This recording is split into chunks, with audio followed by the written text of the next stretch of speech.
မင်္ဂလာပါရခိုင် Storybook Channel မှာကြိုဆိုပါတယ်ဒီနေ့မှာတော့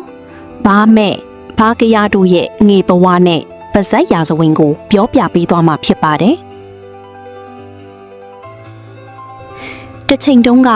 မြောက်ဦးမြို့ထမရီရွာမှာစင်းရဲတဲ့မိန်းကလေးတစ်ယောက်ရှိခဲ့ပါတယ်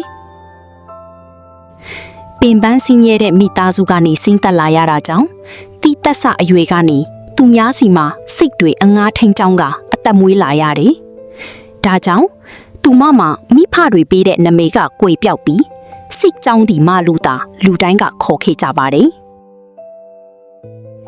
တဖြည်းဖြည်းသူမကအပြုတ်ဖော်ဝင်လာပြီး14-15အရွယ်ဖြစ်လာခဲ့တယ်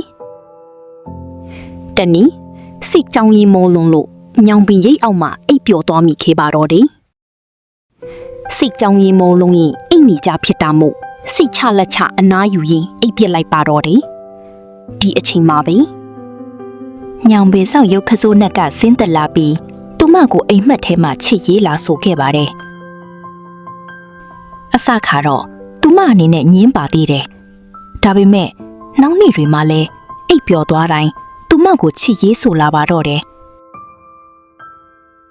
တဖြည်းဖြည်းနဲ့ကြာလာတော့သူမလည်းตาရသွားမိသွားခဲ့တယ်ဆိုရတာပေါ့အဲ့ဒီလိုနဲ့ပဲသူမမှာကိုဝင်ရလာခဲ့တယ်ဒါပေမဲ့လင်းယောက်ျားဖြစ်သူကိုလက်စုပ်လက်ကင်ပြစရာမရှိရခိုင်ပြည်သူထုံးတလိတွေနဲ့လည်းမကိုက်ညီဖြစ်နေတာကြောင့်ရွာသူရွာသားများဟာသူမကိုရွာပြင်သို့မောင်းထုတ်လိုက်ကြပါတော့တယ်ရွာပြင်မှာပဲသူမဟာတားယောက်ျားလေးတစ်ယောက်ဖွားမြင်ခဲ့တယ်သူမရဲ့သားလေးကိုလူတွေကဖားမယ်လို့ခေါ်ကြပါတယ်ဖားမယ်လို့ခေါ်ရတဲ့အကြောင်းရင်းကိုဒီနေရာများအနည်းငယ်ရှင်းပြချင်ပါတယ်အိန္ဒိယစကားနဲ့အဖေကိုဖာပါလို့ခေါ်တယ်ရခိုင်ပြည်မြောက်ပိုင်းမှာလည်းအဖေကိုရခိုင်လို့ဖာပါလို့ခေါ်ကြပါတယ်ဒါကြောင့်စိတ်ကြောင်းသူရဲ့သားနာမည်ကိုဘာမဲလို့ခေါ်ကြတာဟာဘာမရှိတဲ့သားလို့ဆိုလိုတာဖြစ်ပါတယ်ရှင်တစ်ဖက်မှာလည်းသူမရဲ့စိတ်ကြောင်းဖော်စိတ်ကြောင်းဖက်ညမဝမ်းကွဲတယောက်ကလည်းသူမလိုပုံစံတိုင်းခလီတယောက်မွေးဖွားလာပါတော့တယ်ဒါပေမဲ့အဲ့ဒီကောင်မလေးကသူမလောက်ကမဆိုခဲ့ပါ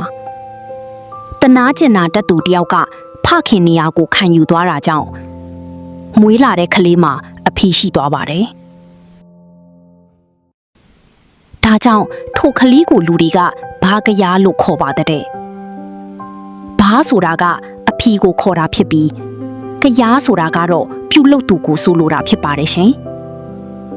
ဘာကရဆိုတာကအဖေရှိသူလို့အဓိပ္ပာယ်ရပါတော့တယ်ထိုကလေးတွေဖြစ်တဲ့ဘာမဲ့နဲ့ဘာကရတို့ဟာတဖြည်းဖြည်းနဲ့ကျောင်းနေချိန်ရောက်လာတဲ့အခါဘုန်းကြီးကျောင်းမှာသွားထားကြတယ်သူတို့ကိုဖခင်ရုပ်ခစိုးနတ်ကလူကွဲရမှာပညာသင်ပေးတယ်လို့ဆိုကြပါတယ်တနေ့ဆရာတော်ကတောင်ဖြူအင်းကို9ပတ်ပြေးခိုင်းနေ9ပတ်ပြေးချိန်မှာခွေးမစင်တပုံကိုသူတို့ကိုပေးတွေ့ပေးပြီးထိုခွေးမစင်ကိုသူတို့နှစ်ယောက်လုံးကိုစားခိုင်းလိုက်ပါတော့တယ်ဒီချိန်မှာဘာမေကဆရာစကားကိုယုံကြည်စွာနဲ့မယုံမရှာစားတောက်လိုက်ပါတော့တယ်ဒါပေမဲ့ဘာကရကတော့ယွန်းလို့မစားနိုင်ခဲ့ပါဘူးဆရာကိုကြောက်လို့နေနေပေးစားပါတယ်ဒါကြောင့်ဘာမဲကဘာကရထက်ပညာပုံမူတာလာပါတယ်ပညာသားသူကိုပညာနိုင်သူကမနာလိုတတ်တဲ့ထုံးစံအတိုင်းပင်အဲ့လိုနဲ့ပဲနောက်ပိုင်းမှာညီကိုနှစ်ယောက်ဟာစိတ်ဝမ်းကွေးလာပါတော့တယ်တခါကမြောက်ဦးနန်းတွင်းမှာလှီးပြိုင်ပွဲတစ်ခုကျင်းပကြတယ်ဒီပြိုင်ပွဲမှာအနိုင်ရသူဟာအာဏာနဲ့ထင်ပေါ်မှုရရှိမှာပဲဖြစ်ပါတယ်မိဖုရားကြီးကဘာမဲ့ဆရာတော်စီတွားပြီးအကူအညီတောင်းခဲ့တယ်ထိုအခါဘာမဲ့ကအင်းတကွက်ချပြီးမိဖုရားကြီးကိုကူညီလိုက်တယ်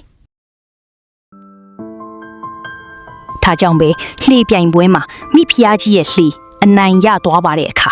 ဘရင်ကြီးဟာလွန်စွာကိုပင်ဒေါသအမျက်ထွက်ပြီးဘားမဲ့ကိုအညိုတီးထားပါတော့တယ်ဒါအပြင်မနာလိုတဲ့မိဖုရားတူကဘရင်ထံသွားပြီးပြောလိုက်တယ်နောက်နေ့မှာဘရင်ကြီးလည်းဘားကရဆရာတော်ထံသွားပြီးအကူအညီသွားတောင်းပါတော့တယ်ဘားကရကလည်း